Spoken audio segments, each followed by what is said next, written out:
In the final days of March 1922, Andreas Gruber stood in the cold Bavarian snow, staring at footprints that led from the dark forest to his farmhouse door. The tracks were fresh, clear, unmistakable. Someone had approached his isolated farm during the night. But there were no footprints leading away. Whoever had made those tracks was either still there or had left by a route that left no trace. Andreas searched the property but found nothing. Still, the footprints troubled him enough that he mentioned them to neighbors, along with other strange occurrences. Unexplained sounds from the attic, a missing house key, an unfamiliar newspaper appearing on the property. 4 days later, on the 4th of April 1922, those same neighbors would discover Andreas Gruber, his family, and their newly hired maid murdered in one of the most brutal and perplexing crimes in German history. But the horror didn't end with the discovery of 6 bodies. Evidence would suggest that after killing everyone on the farm, the murderer had stayed in the house for days, living among the corpses, feeding the livestock, eating meals in the kitchen, even stoking the fire to keep warm. Welcome to Vanishing Threads. Today we're exploring the Hinterkaifeck murders, not just as Germany's most famous unsolved crime, but as a case that has been preserved, investigated, and reinterpreted through nearly a century of documentation. From the original police files and autopsy reports to modern forensic re-examination and digital archiving, this is the story of how meticulous record-keeping has kept a 103-year-old mystery alive, even as it reveals just how little we truly understand about what happened on that isolated Bavarian farm. Hinterkaifeck was not so much a village as a designation, a single farmstead situated between the small Bavarian towns of Ingolstadt and Schrobenhausen, roughly 70 kilometers north of Munich. The name itself means behind Kaifeck, referencing the farm's position behind the nearby hamlet of Kaifeck. It was remote even by rural standards, surrounded by fields and forest, accessible only by rough farm tracks that became nearly impassable in winter. The farm was home to the Gruber family, Andreas Gruber, 63 years old, a widower and the farm's patriarch.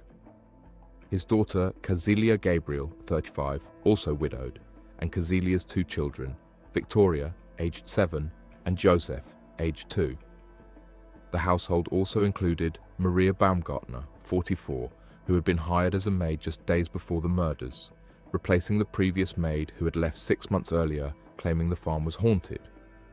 Andreas Gruber was described by neighbors as a stern, taciturn man who kept largely to himself. Casilia, his daughter, had been widowed when her husband Carl Gabriel died in the First World War. There were whispers in the community about Casilia's youngest child, Joseph. Some questioned whether Carl Gabriel was truly the father, given the timing of the child's birth. These whispers would later fuel speculation about possible motives for the murders. The farm itself was modest but functional, consisting of a main house with living quarters, a barn attached to the structure, and various outbuildings for storage and equipment. Like most isolated farms of the period, the Grubers were largely self-sufficient, raising livestock and crops, rarely needing to venture into town except for supplies or church on Sundays. In March 1922, strange occurrences began to disturb the routine of life at Hinterkaifeck. The first incident that Andreas mentioned to neighbors involved the discovery of an unfamiliar newspaper on the property. The newspaper had appeared seemingly from nowhere.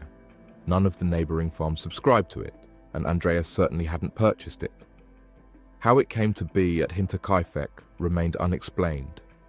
Then came the missing keys. A set of house keys vanished from the farm without explanation. In an isolated rural area where locked doors were uncommon and neighbors trusted one another, the disappearance of keys might not seem significant. But for Andreas, it was another unsettling anomaly in a growing pattern of strange events. The most disturbing incidents occurred in the days immediately before the murders. Andreas told neighbors he had been hearing sounds from the attic. Footsteps, he said, as if someone was moving around up there. He investigated multiple times, but found nothing. The attic, used primarily for storage, showed no signs of disturbance, no evidence of an intruder. Yet the sounds continued. Then came the footprints in the snow. Several days before the murders, fresh snowfall blanketed the farm, and in the morning, Andreas discovered tracks leading from the forest edge to his farmhouse. The prince approached a door that accessed the farm's machine room. Andreas examined the door and found the lock had been broken, but here was the detail that troubled him most. There were footprints leading to the farm, but none leading away. Either the intruder was still somewhere on the property, or they had left by a route that avoided the snow. Andreas searched the farm thoroughly, reporting these incidents to neighbors who later recalled his concerns. He checked the barns, the outbuildings, the house itself. He found nothing. Still, the pattern of incidents, the newspaper, the keys, the attic sounds, the footprints, created a sense of unease. Something was wrong at Hinterkaifeck, though Andreas couldn't identify exactly what. The previous maid who had worked at the farm had quit 6 months earlier in September 1921. According to accounts, she told people the farm was haunted, that she heard unexplained sounds and felt an oppressive atmosphere in the house. At the time, her claims were dismissed as superstition or overreaction.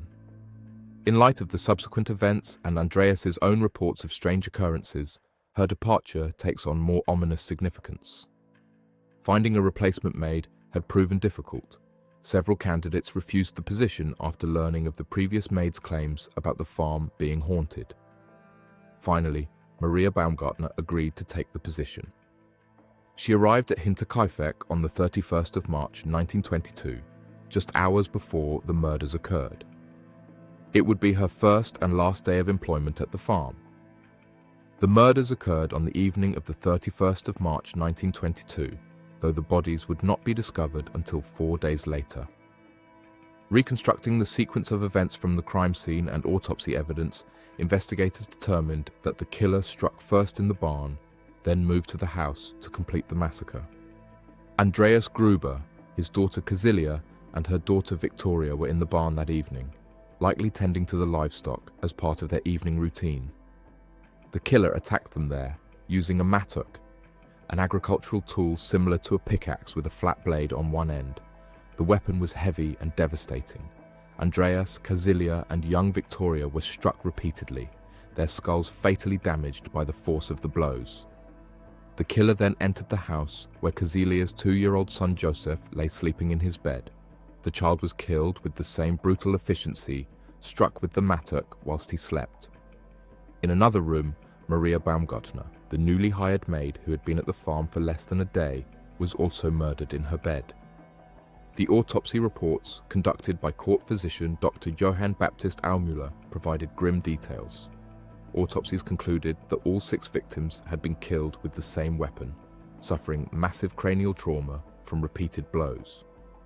Victoria, the 7-year-old girl, showed evidence of having survived for several hours after the initial attack. She had pulled out tufts of her own hair in agony, the hairs still clutched in her fists when her body was found.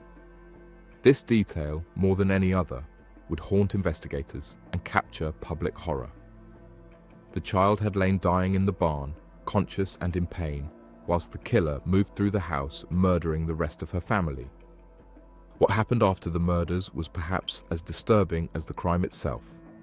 Evidence strongly suggests that the perpetrator did not flee immediately after completing the killings. Instead, investigators concluded they remained at the farm for several days, apparently living in the house amid the victims' remains.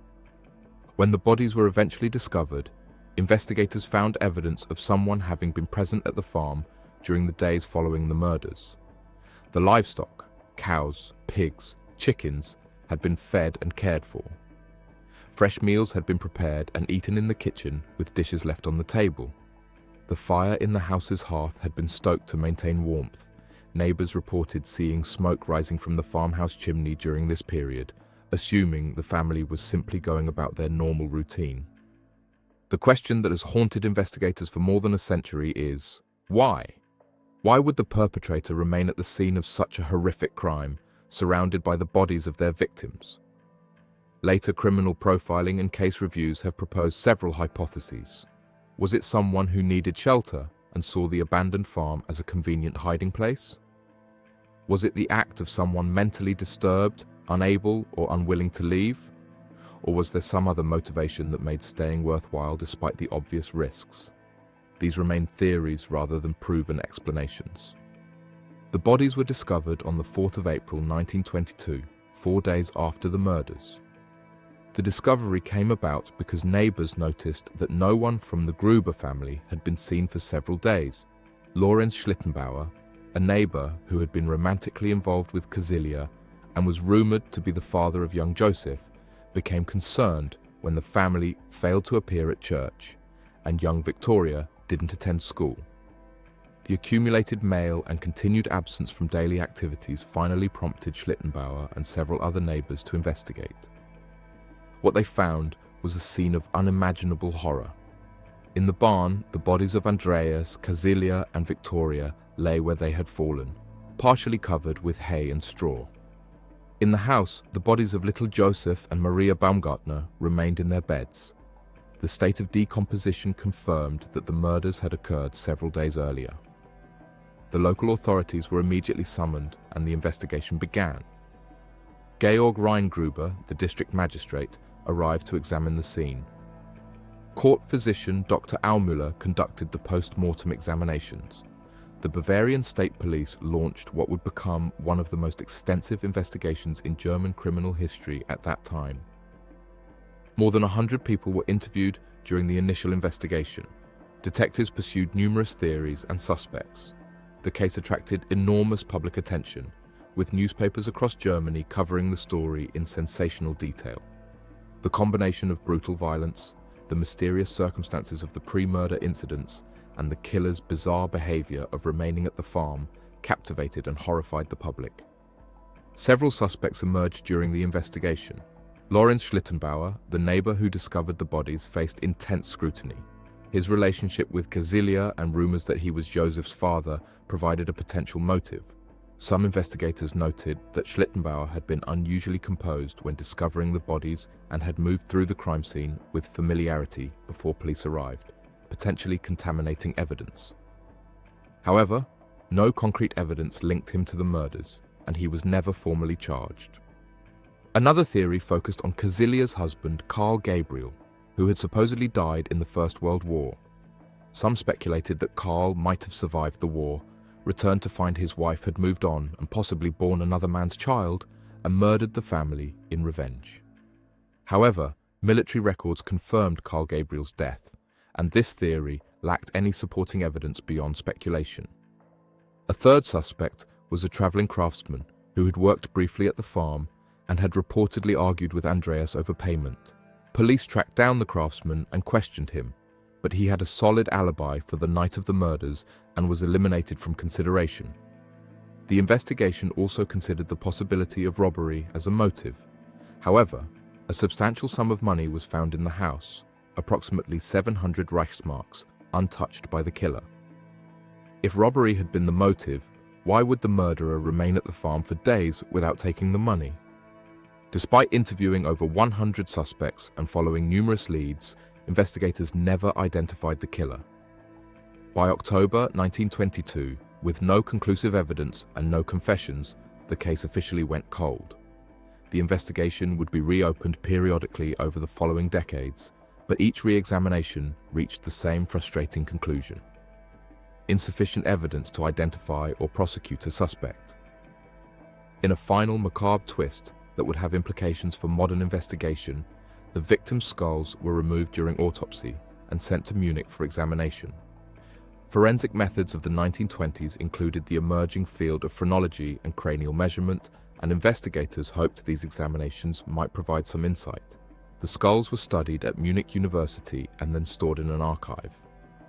During the Second World War, the skulls were lost, either destroyed during Allied bombing or simply misplaced in the chaos. This loss eliminated any possibility of applying modern forensic techniques to the remains. Less than a year after the murders, the farm buildings at Hinterkaifeck were demolished. The local community wanted to erase the physical reminder of the horror that had occurred there. During the demolition, additional evidence was discovered. The murder weapon, a mattock covered in dried blood, was found hidden in the attic. A penknife was discovered in the hay in the barn. These items had somehow been missed during the initial police search of the property. The discovery of the mattock in the attic was particularly significant. It suggested that the killer had deliberately hidden the weapon after the murders, further supporting the theory that they had remained at the farm for an extended period. The penknife's significance, if any, was never determined.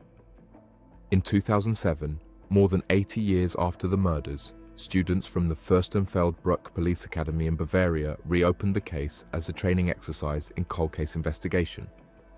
Using modern forensic techniques and criminal profiling methods, the students re-examined all available evidence and developed new theories about the murders. The modern investigation confirmed several key facts. The killer was almost certainly known to the family, as there was no evidence of forced entry beyond the broken lock on the machine room door noted before the murders, and no indication that the victims had attempted to flee or defend themselves in any organized way. The sequence of the murders, striking first in the barn, then moving to the house, suggested the killer was familiar with the family's evening routine and the layout of the property. Modern criminal profiling suggested the killer was likely male, physically strong, given the force of the blows delivered with the mattock, and either local to the area or intimately familiar with the farm and its surroundings. The decision to remain at the farm after the murders indicated either extreme confidence, mental disturbance, or practical necessity. Someone who had nowhere else to go or needed to maintain appearances of normalcy for some reason. However, even with modern investigative techniques applied to the historical evidence, the 2007 re-examination could not definitively identify the killer. The loss of the physical evidence, particularly the victim's remains, and the passage of more than 8 decades meant that many investigative avenues were simply closed. All potential suspects were long dead. Witnesses were unavailable for re-interview, and the crime scene had been demolished and returned to agricultural use decades earlier. The site where Hinterkaifeck once stood is now an empty field. A small memorial stone marks the approximate location of the farm, placed there in memory of the victims. The surrounding landscape has changed little. The forests are still dense, the neighboring farms still isolated, the roads still rough and rural. Standing at the site today, it's easy to imagine how vulnerable and isolated the Gruber family must have felt in those final days before the murders, hearing sounds in the attic, discovering footprints in the snow, sensing that something was terribly wrong but unable to identify the threat. The Hinterkaifeck case has become one of the most analysed unsolved murders in German history. True crime authors, amateur detectives, historians and forensic experts have all examined the evidence, proposed theories and debated the possible identity of the killer. The case has been featured in numerous documentaries, books, podcasts, and television programs. Each retelling brings the case to new audiences, ensuring that the murders remain in public consciousness more than a century after they occurred. The digital age has given the case new life. German police archives have been digitized, making investigation files accessible to researchers. Contemporary newspaper accounts from 1922 have been scanned and uploaded to online databases. Photographs of the crime scene, the victims, and the farm itself have been preserved in digital archives. These materials allow modern researchers to examine the case with a level of detail that would have been impossible before digitization. Online communities dedicated to unsolved mysteries have extensively discussed Hinterkaifeck. Reddit's Unresolved Mysteries has hosted multiple threads analyzing the evidence and debating theories.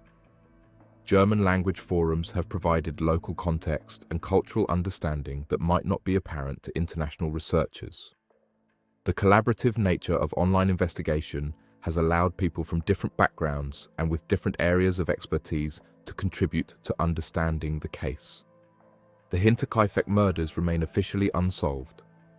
Over 100 years have passed since that March night in 1922, when someone climbed the dark Bavarian hillside, made their way across the snow to an isolated farmhouse, and committed one of the most brutal and perplexing murders in German history. The killer's identity, their motive, and the reason they stayed at the farm for days after the murders. All these questions remain unanswered. What we know is preserved in police files, autopsy reports, witness statements, and photographs. What we don't know, which is nearly everything that matters, haunts the case like the ghost that the previous maid claimed inhabited the farm. Somewhere in those footprints leading from the forest, in those unexplained sounds from the attic, in those days the killer spent living among the bodies of their victims, lies an explanation. But after more than a century of investigation, re-examination, and analysis, that explanation remains as elusive as the tracks in the snow that led to Hinterkaifeck but never led away. As always, thank you for tuning in. And remember, stay curious, stay safe.